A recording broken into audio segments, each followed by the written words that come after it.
আবারও আলোচনায় বসছে ইরান ও যুক্তরাষ্ট্র। সুইজারল্যান্ডের জেনেভায় ইরান ও যুক্তরাষ্ট্রের মধ্যে তৃতীয় দফার পরোক্ষ পরমাণু আলোচনা অনুষ্ঠিত হতে যাচ্ছে ২৬ ফেব্রুয়ারি বৃহস্পতিবার। ওমানের পররাষ্ট্রমন্ত্রী বদর আল বুসাইদি এই আলোচনার বিষয়টি নিশ্চিত করেছেন। দীর্ঘদিনের অচল অবস্থা কাটিয়ে একটি চুক্তিতে পৌঁছানোর লক্ষ্যে মধ্যস্থতাকারী হিসেবে ওমান এই ইতিবাচক পদক্ষেপকে স্বাগত জানিয়েছে। ইরানের প্রেসিডেন্ট মাসুদ পেজেশকিয়ান এই আলোচনা নিয়ে কিছুটা আশার কথা শুনিয়েছেন।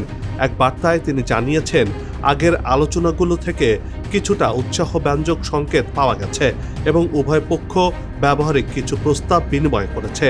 তবে একই সঙ্গে সতর্ক বার্তাও দিয়েছেন তিনি।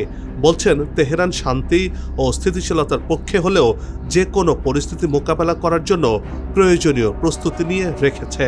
এদিকে ওয়াশিংটনের পক্ষ থেকে পারস্য উপসাগরীয় অঞ্চলে সামরিক উপস্থিতি উল্লেখযোগ্যভাবে বাড়িয়েছে। মার্কিন প্রেসিডেন্ট ডোনাল্ড ট্রাম্পের বিশেষ দূত স্টিভ উইটকফ জানিয়েছেন, তেহরানের ওপর ক্রমাগত চাপ বাড়াতে যুক্তরাষ্ট্র এমনটি করেছে। ইরান কেন এখনও তাদের পরমাণু কর্মসূচি সীমিত করতে নতি স্বীকার করছে না, তা নিয়ে মার্কিন প্রেসিডেন্ট ট্রাম্প বেশ কৌতূহলী ও বিস্ময় প্রকাশ করেছেন বলেও উল্লেখ করেছেন তিনি।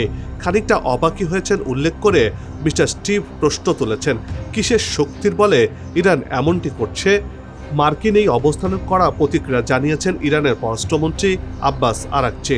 তিনি স্পষ্টভাবে বলেছেন, পরমাণু প্রযুক্তি ইরানের জন্য মর্যাদা ও গর্বের বিষয়, যা ইরানি বিজ্ঞানীরা অনেক ত্যাগের বিনিময়ে অর্জন করেছে।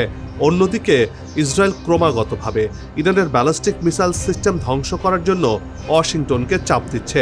এমন এক উত্তেজনাকর পরিস্থিতির মধ্যেই বৃহস্পতিবারের এই বৈঠকটি অনুষ্ঠিত হতে যাচ্ছে, যা মধ্যপ্রাচ্যের ভবিষ্যৎ স্থিতিশীলতার জন্য অত্যন্ত গুরুত্বপূর্ণ।